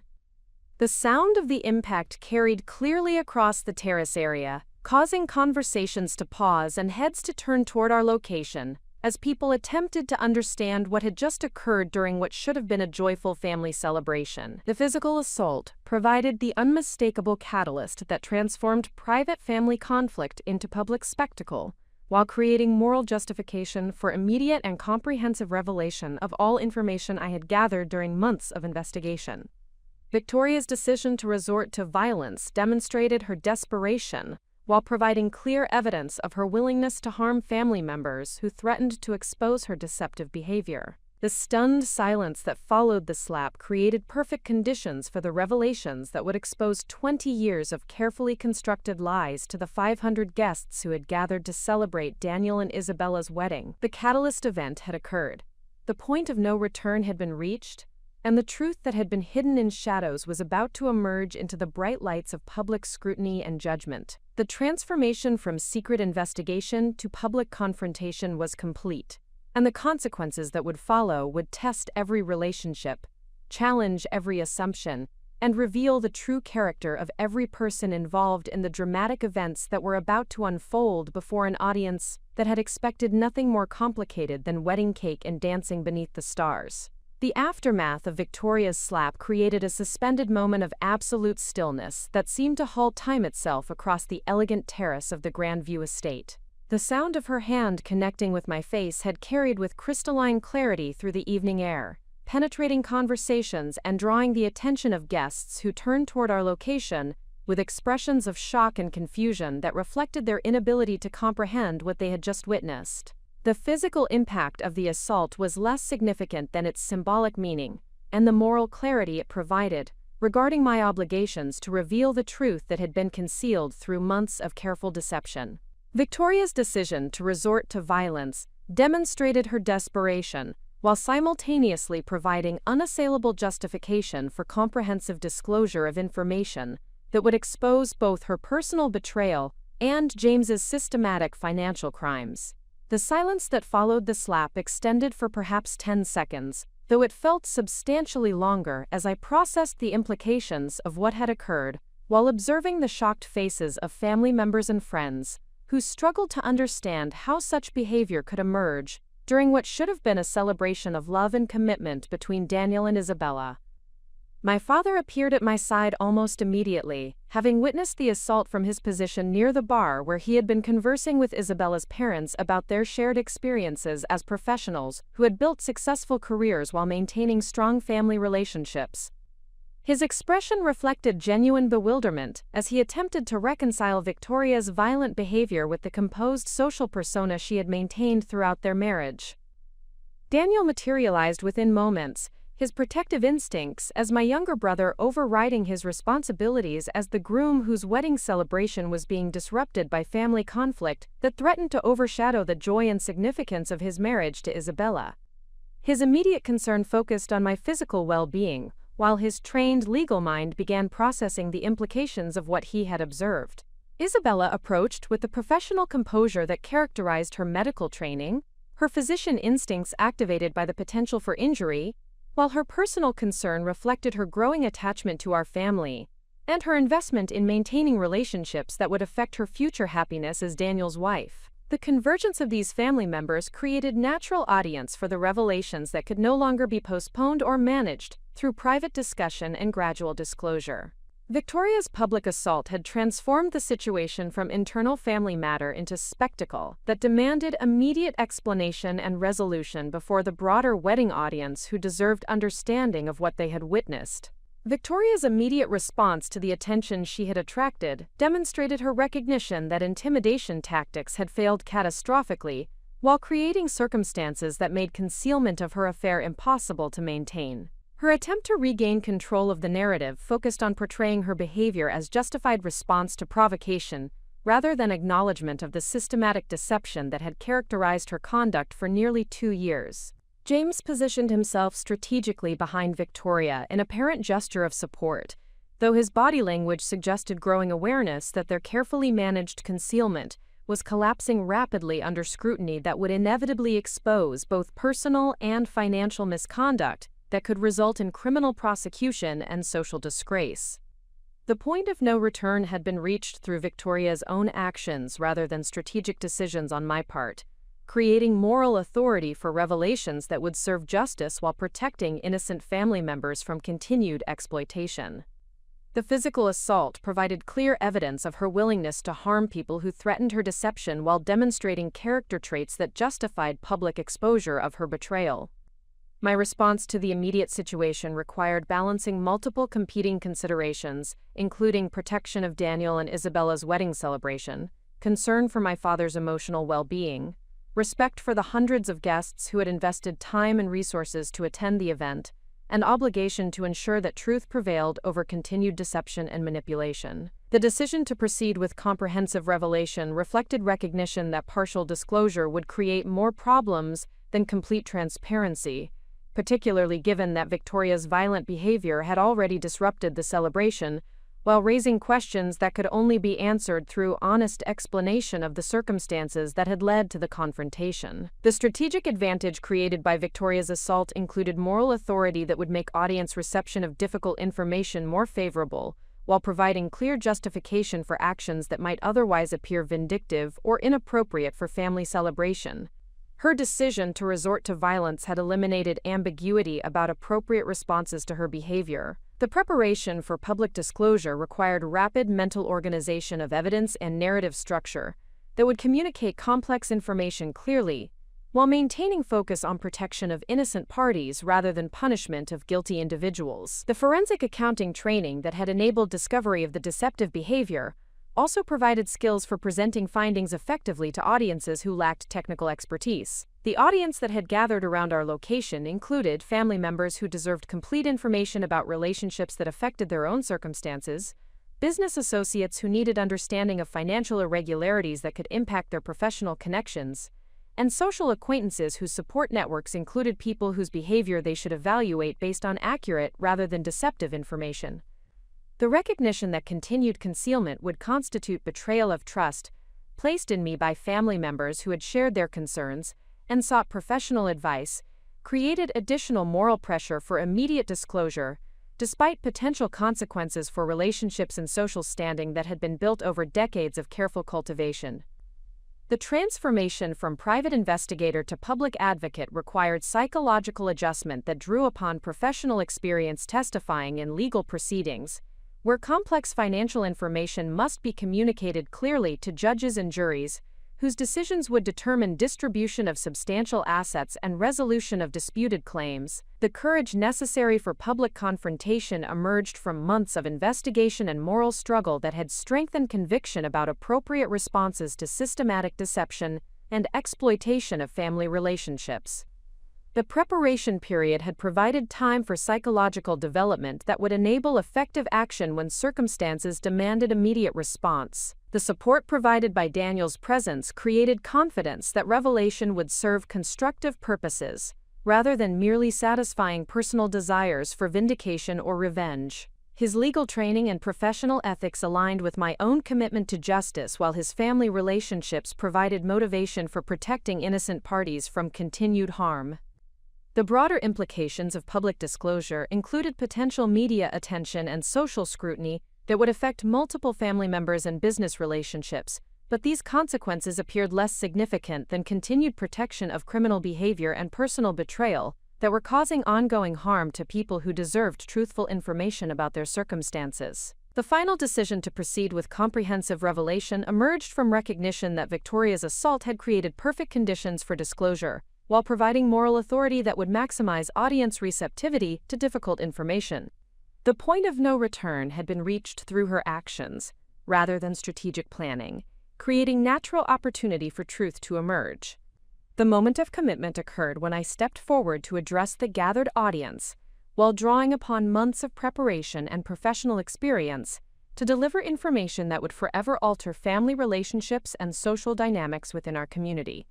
The transformation from secret investigation to public revelation was complete, and the consequences that would follow represented natural outcomes of choices made by individuals whose behavior had created necessity for exposure.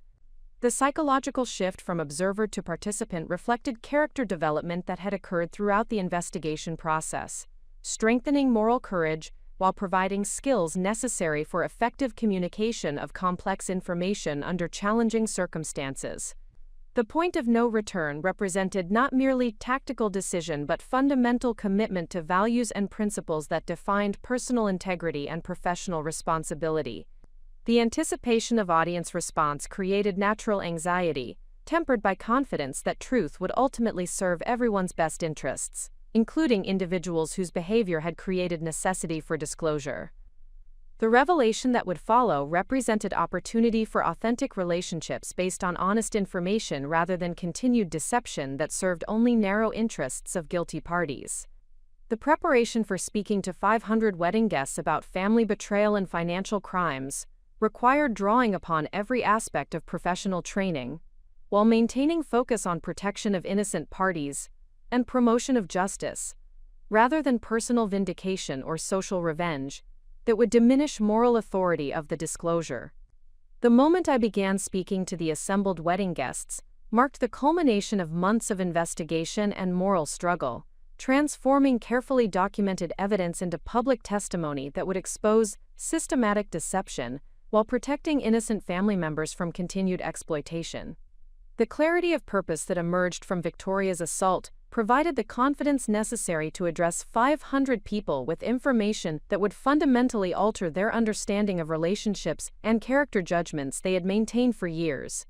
My opening statement established the context for revelations that would challenge assumptions about family loyalty and social respectability, while demonstrating the professional methodology that had uncovered evidence of both personal betrayal and financial crimes.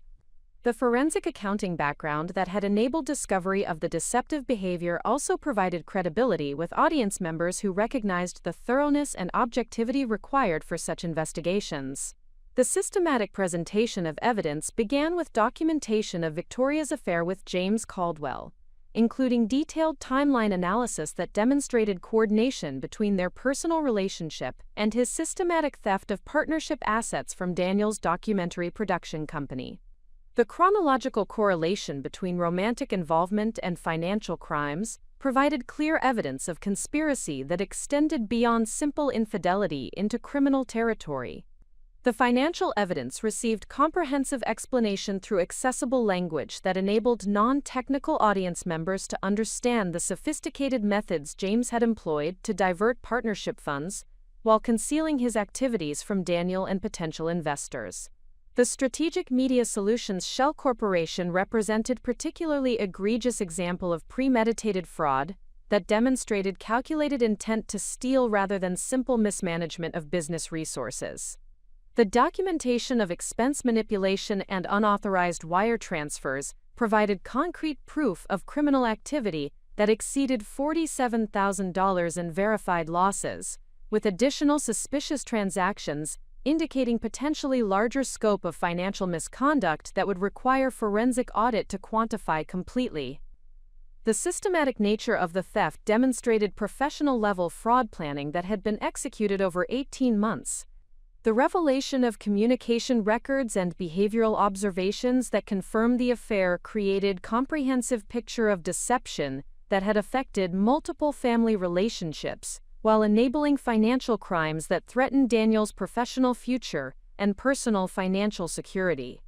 The evidence demonstrated coordination between Victoria and James that made both parties complicit in systematic betrayal of family trust and business partnerships.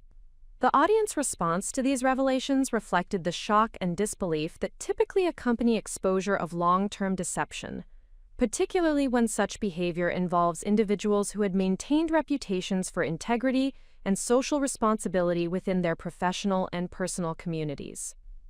The comprehensive nature of the evidence made denial impossible, while the professional presentation established credibility that prevented dismissal as family conflict or personal vendetta.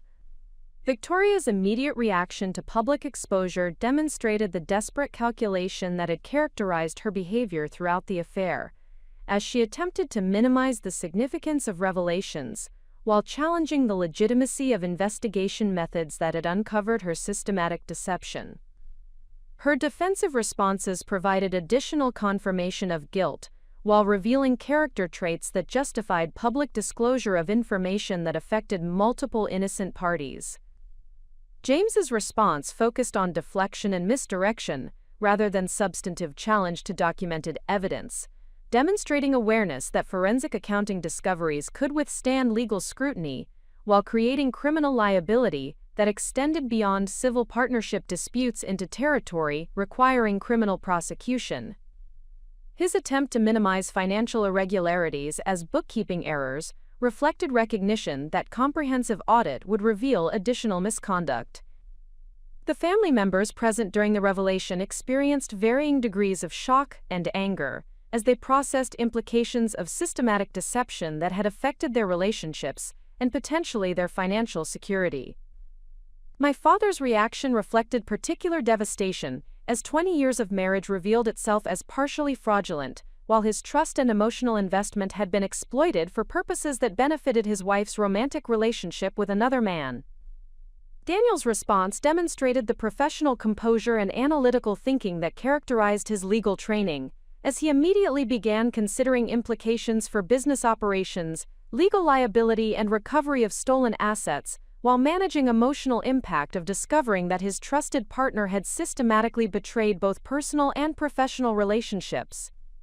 Isabella's reaction reflected her medical training and natural empathy, as she focused on providing emotional support for family members while processing information that would affect her entrance into family dynamics that had been fundamentally altered by exposure of long-concealed deception.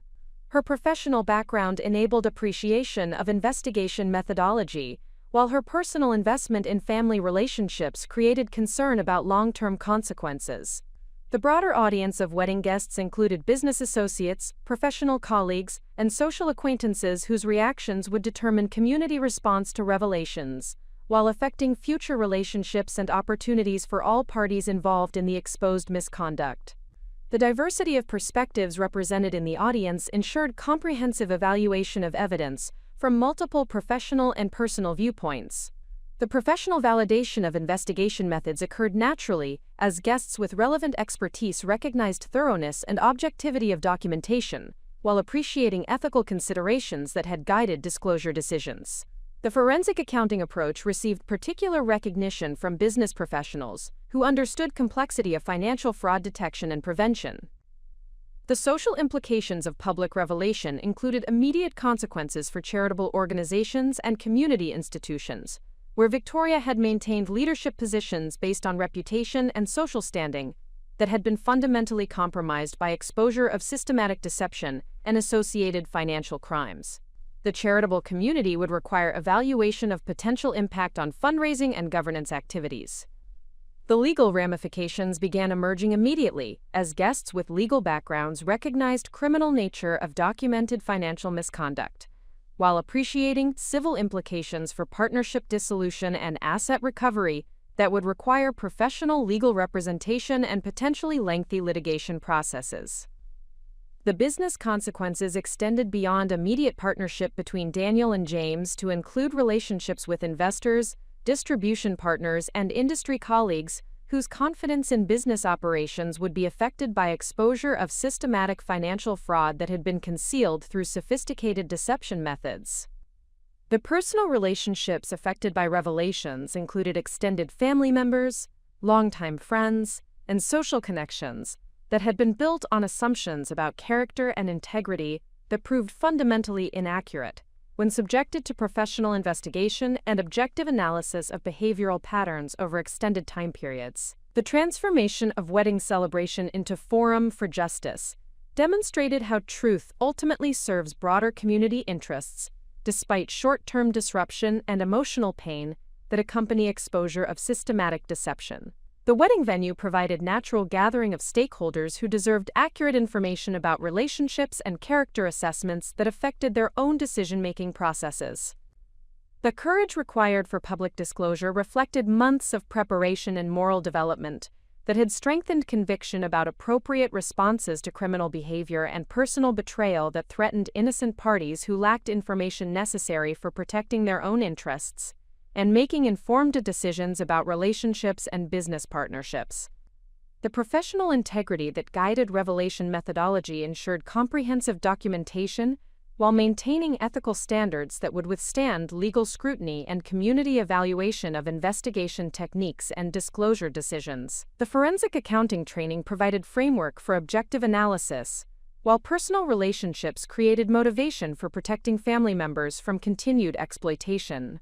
The conclusion of the revelation phase established foundation for accountability and justice while providing information necessary for informed decision-making by family members, business associates, and community leaders whose relationships had been affected by systematic deception that could no longer be concealed through careful management and social manipulation. The truth that emerged through professional investigation and principled disclosure served interests of justice while protecting innocent parties from continued harm, demonstrating how individual courage and professional competence can combine to expose wrongdoing while maintaining ethical standards that preserve personal integrity and community trust in accountability processes.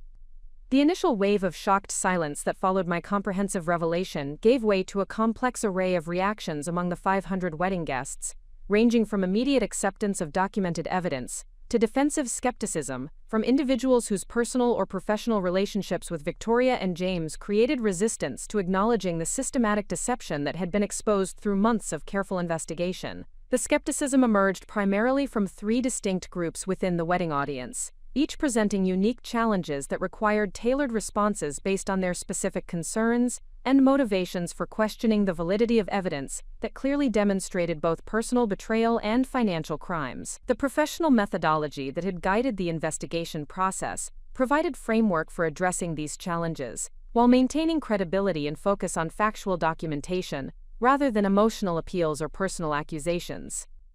The first category of skeptics included Victoria's longtime social associates and charitable organization colleagues, who had developed personal relationships with her over many years and found the revelations fundamentally inconsistent with their understanding of her character and values.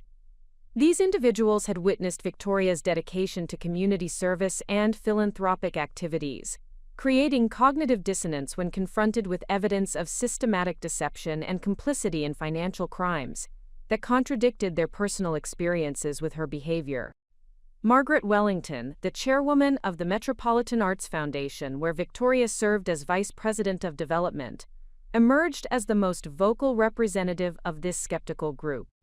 Her challenge focused on questioning the timing and motivation for public disclosure during a family celebration, suggesting that personal grievances might have influenced the decision to expose private matters in such a dramatic fashion.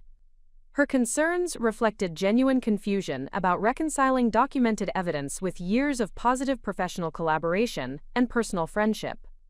My response to Margaret's concerns emphasized the professional standards that had guided both the investigation methodology and the disclosure decision, explaining how Victoria's public assault had created circumstances that made immediate revelation necessary for protecting innocent family members from continued exploitation. The forensic accounting principles that governed evidence collection and analysis ensured objectivity, while the timing reflected response to Victoria's own actions, rather than strategic planning for maximum dramatic impact. The documentation provided to address social skepticism included detailed timeline analysis that demonstrated systematic planning behind both the affair and financial crimes, showing coordination between personal and professional deception that extended far beyond momentary lapses in judgment or temporary relationship difficulties. The evidence revealed character traits and behavioral patterns that had been carefully concealed through sophisticated social manipulation and strategic relationship management. The second category of skeptics consisted of business associates and professional colleagues of James Caldwell, who had developed respect for his industry expertise and marketing capabilities, making them reluctant to accept evidence of systematic financial fraud without additional verification and professional analysis. These individuals understood the complexity of entertainment industry financial management and questioned whether apparent irregularities might represent legitimate business practices that had been misinterpreted through inappropriate application of traditional accounting standards. Robert Chen, a prominent entertainment attorney who had worked with James on previous projects, requested detailed examination of the Strategic Media Solutions documentation to verify claims about fraudulent expense reporting and unauthorized asset diversion. His legal background enabled appreciation of investigation methodology, while his professional relationship with James created natural bias toward finding alternative explanations for documented financial irregularities. The response to professional skepticism required comprehensive presentation of forensic evidence using industry-standard analysis techniques that demonstrated clear violations of partnership agreements and applicable laws governing business financial management. The shell corporation structure, unauthorized wire transfers, and systematic expense manipulation represented unambiguous criminal activity that could not be explained through legitimate business practices or alternative interpretation of financial regulations. The supporting documentation included bank records, corporate filings, and communication evidence that established deliberate intent to defraud rather than inadvertent violations resulting from complex business operations or accounting errors. The pattern of concealment and misdirection demonstrated sophisticated planning that exceeded simple bookkeeping mistakes or administrative oversights that might characterize legitimate business disputes. The third category of skeptics included family members and close personal friends who struggled with emotional implications of accepting evidence that would fundamentally alter their understanding of relationships they had valued and trusted for many years. These individuals faced psychological barriers to acknowledgement that created resistance despite clear documentation, as acceptance would require painful reassessment of personal judgment and relationship choices. Victoria's sister Catherine expressed particular difficulty accepting evidence of the affair, citing her knowledge of Victoria's previous commitment to family values and marriage vows that had been demonstrated through decades of apparently stable relationship with my father. Her emotional investment in maintaining positive family relationships created natural resistance to information that would require fundamental changes in family dynamics and social interactions. The approach to addressing emotional skepticism required sensitive communication that acknowledged legitimate concerns about family harmony, while emphasizing obligation to protect innocent parties from continued harm through systematic deception and financial exploitation. The evidence presentation focused on documented facts rather than emotional appeals, allowing family members to process information at their own pace while ensuring access to complete documentation necessary for informed decision-making. The verification process established for addressing all categories of skepticism involved independent confirmation of key evidence through third-party sources that could not be influenced by family relationships or personal bias.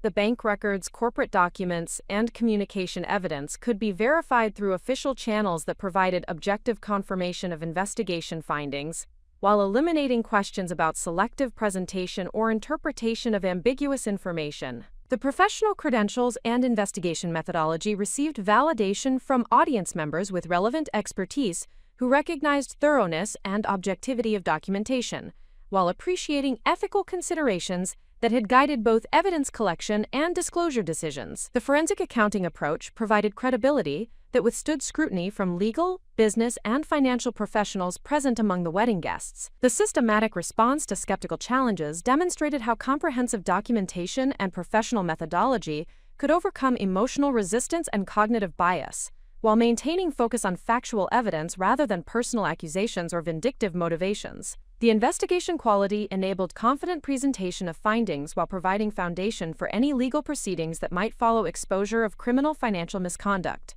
The transformation of skeptics into supporters occurred gradually, as additional evidence emerged through independent verification, and as the logical consistency of documented patterns became apparent through careful analysis. The professional presentation style and willingness to address concerns directly created credibility that overcame initial resistance while building consensus around need for accountability and justice. The broader implications of successfully addressing skepticism included establishment of community confidence in investigation findings, while creating foundation for appropriate legal and professional responses to documented misconduct. The verification process demonstrated commitment to accuracy and fairness that enhanced credibility while ensuring that subsequent actions would be based on solid evidence rather than speculation or personal bias.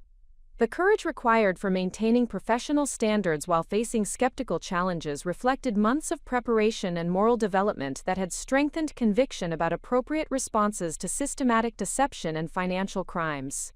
The ability to remain calm and factual while addressing emotional resistance demonstrated character development that enabled effective advocacy for innocent parties who had been victimized through exploitation of trust relationships. The success in overcoming skepticism established foundation for accountability processes while demonstrating how professional competence and moral courage could combine to expose wrongdoing despite resistance from individuals whose personal or professional interests were served by continued concealment of criminal behavior and systematic betrayal of family relationships. The transition from confronting skepticism to building meaningful support represented a critical phase in establishing accountability for the systematic deception and financial crimes that had been exposed during the wedding reception. The professional approach to evidence presentation and the comprehensive documentation that supported every claim began generating confidence among wedding guests who possessed relevant expertise to evaluate the investigation methodology and verify key findings through independent channels. The first significant ally to emerge from the audience was Thomas Richardson, a federal prosecutor who specialized in white-collar crime and had attended the wedding as a longtime family friend of Isabella's parents. His professional experience with financial fraud investigations enabled immediate recognition of the sophisticated methods James had employed to divert partnership assets while concealing criminal activity through carefully constructed shell corporations and fraudulent expense reporting schemes. Richardson's public endorsement of investigation quality provided crucial credibility with other legal professionals present at the reception, while establishing foundation for potential criminal prosecution that would ensure appropriate consequences for documented financial crimes. His willingness to offer professional consultation regarding next steps demonstrated how authentic evidence could attract support from individuals whose expertise validated investigation findings and recommended appropriate legal responses. The legal validation created momentum that encouraged additional professionals to examine evidence more closely, while offering their own expertise to support accountability processes. Dr. Patricia Hawkins, a forensic psychiatrist who had observed Victoria's behavioral patterns during previous social interactions, provided professional perspective on psychological manipulation techniques that had enabled systematic deception over extended time periods. Dr. Hawkins explained how sophisticated manipulators often compartmentalize relationships to prevent discovery while maintaining different personas for various audiences, creating cognitive dissonance that makes exposure difficult for victims and observers to accept initially. Her professional insights helped family members understand how they had been systematically deceived while providing framework for recovery from betrayal trauma that would affect healing processes. The medical professional support expanded when Dr. James Liu, Isabella's colleague from the hospital where she practiced pediatric surgery, offered expertise in recognizing signs of financial abuse and emotional manipulation that often accompany systematic deception in family relationships. His professional training in identifying vulnerable populations provided valuable perspective on protecting innocent family members from continued exploitation. The business community representation among wedding guests included several individuals whose professional experience with partnership management and corporate governance enabled appreciation of investigation methodology while recognizing serious nature of documented financial irregularities. Marcus Williams, who served as chief financial officer for a major regional corporation, provided expert analysis of forensic evidence that confirmed criminal intent behind systematic asset diversion and fraudulent expense reporting. Williams' professional endorsement carried particular weight because his corporate position required expertise in detecting and preventing financial fraud, while maintaining fiduciary responsibility for protecting shareholder interests. His willingness to provide detailed analysis of investigation findings demonstrated how comprehensive documentation could withstand scrutiny from qualified professionals, while establishing credibility necessary for legal proceedings. The charitable organization community faced particular challenges in processing revelations about Victoria's systematic deception, given her prominent leadership roles and substantial fundraising contributions that had benefited multiple worthy causes. However, several board members present at the reception recognized obligation to protect organizational integrity while ensuring appropriate governance responses to leadership conduct that violated ethical standards and potentially created legal liability. Eleanor Mason, who served alongside Victoria on the Metropolitan Arts Foundation board, demonstrated remarkable courage in acknowledging concerns about financial management practices that had not received adequate oversight during Victoria's tenure as Development Vice President. Her willingness to support comprehensive audit of foundation accounts reflected commitment to organizational integrity, despite personal relationships that made such accountability measures emotionally difficult. The educational community's support emerged through connections with Daniel's documentary work on urban education reform, as several educators and administrators present at the reception recognized importance of protecting authentic advocacy efforts from association with individuals whose conduct undermined credibility and effectiveness of reform initiatives. Professor Angela Torres from the local university's education department offered expertise in media relations and crisis management that would help Daniel maintain professional relationships while distancing his legitimate advocacy work from scandal that could affect funding and collaboration opportunities. Her support demonstrated how professional networks could provide resources for recovery while ensuring continued progress toward worthy social goals. The social justice implications of the revelation attracted support from community leaders who recognized the importance of accountability for individuals whose privileged positions enabled systematic exploitation of trust relationships. Reverend Michael Johnson, whose church had benefited from Victoria's fundraising efforts, acknowledged difficult but necessary obligation to evaluate leadership conduct while protecting organizational mission and integrity. Reverend Johnson's response demonstrated how moral leadership required difficult decisions about accountability, despite personal relationships and organizational benefits that created competing interests. His willingness to support appropriate consequences for documented misconduct provided moral authority that influenced other community leaders who faced similar decisions about balancing relationships with principles. The financial services community representation included estate planning attorneys and investment advisors whose professional obligations required recognition of fiduciary violations and potential criminal conduct that could affect client interests and professional relationships. Catherine Martinez, a trust and estate attorney, offered expertise in asset protection and recovery procedures that would be necessary for addressing financial damage caused by James's systematic theft. Martinez's professional support provided practical guidance for legal proceedings, while demonstrating how systematic documentation enabled effective recovery efforts despite sophisticated concealment methods that had been employed to hide criminal activity. Her willingness to provide pro bono consultation reflected professional commitment to justice while recognizing serious nature of documented violations. The media relations challenges that would inevitably follow public exposure of family scandal attracted support from communication professionals who understood the importance of managing narrative while maintaining focus on accountability rather than sensationalism. Jennifer Walsh, a public relations executive, offered strategic guidance for protecting innocent family members while ensuring appropriate coverage of legal proceedings and accountability measures. Walsh's expertise in crisis communication provided valuable perspective on maintaining professional relationships and business opportunities, despite association with family scandal that could affect reputation and career prospects. Her support demonstrated how professional networks could provide resources for managing consequences while ensuring continued progress toward legitimate goals.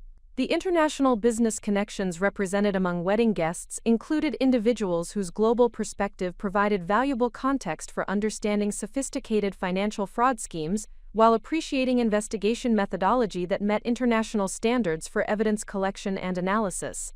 Roberto Silva, who managed international partnerships for a multinational corporation, confirmed that investigation quality would withstand scrutiny in multiple legal jurisdictions. Silva's professional endorsement carried particular significance because his international experience provided credibility with law enforcement agencies that might become involved in prosecution efforts, while his business expertise validated financial analysis methods that had uncovered systematic criminal activity spanning multiple years and involving sophisticated concealment techniques.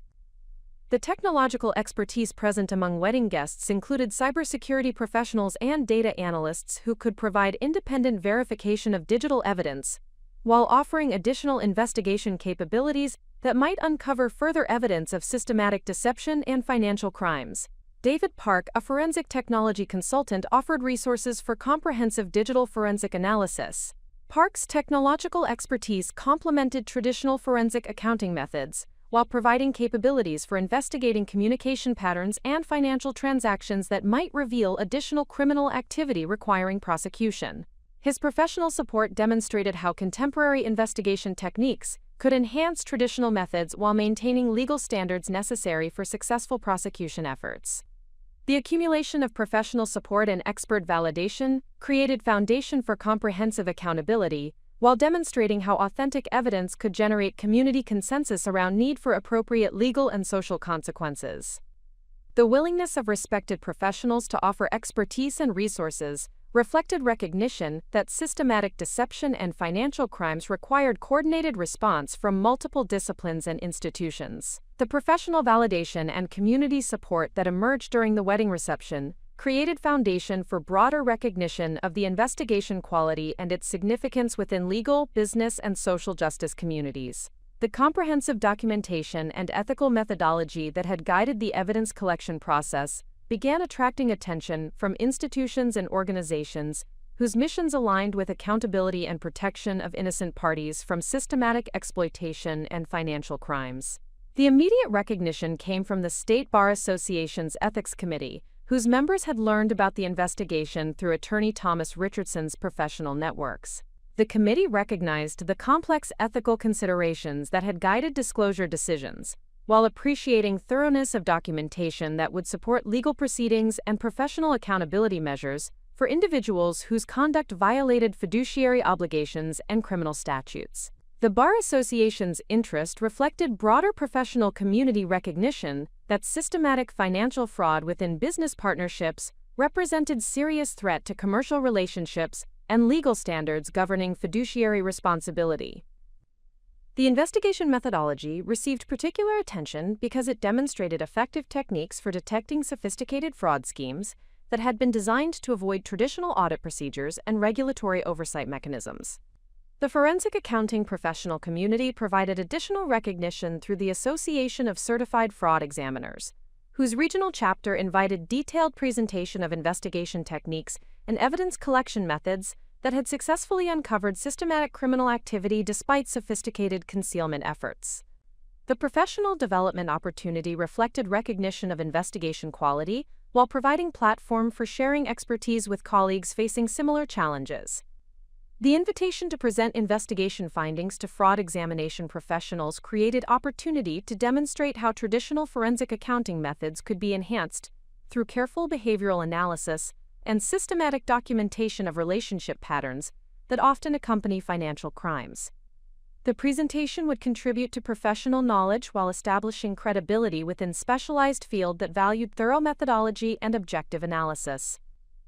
The academic recognition emerged through business school faculty members who recognized case study potential in investigation that had successfully detected sophisticated partnership fraud, while navigating complex ethical considerations regarding family relationships and professional obligations. Professor Elizabeth Harmon, whose forensic accounting courses had originally inspired the career path, requested detailed case analysis for educational purposes. The academic interest reflected recognition that investigation combined technical expertise with ethical reasoning in ways that provided valuable learning opportunities for students preparing for careers in forensic accounting and fraud examination. The educational value extended beyond technical methods to include moral reasoning and professional responsibility considerations that characterized effective investigation practices. The media attention began developing through business journalism community recognition of investigation significance for understanding contemporary fraud schemes and their detection methods. The systematic approach to evidence collection and professional presentation of findings created compelling narrative that illustrated effective techniques for protecting innocent parties from sophisticated financial crimes. The media coverage maintained focus on investigation methodology and accountability measures rather than sensational aspects of family conflict, reflecting professional approach to disclosure that had prioritized protection of innocent parties while ensuring appropriate consequences for documented misconduct. The responsible journalism approach supported broader recognition of investigation quality while avoiding exploitation of family circumstances for entertainment purposes. Up next, you've got two more standout stories right on your screen. If this one hit the mark, you won't want to pass these up. Just click and check them out. And don't forget to subscribe and turn on the notification bell so you don't miss any upload from us.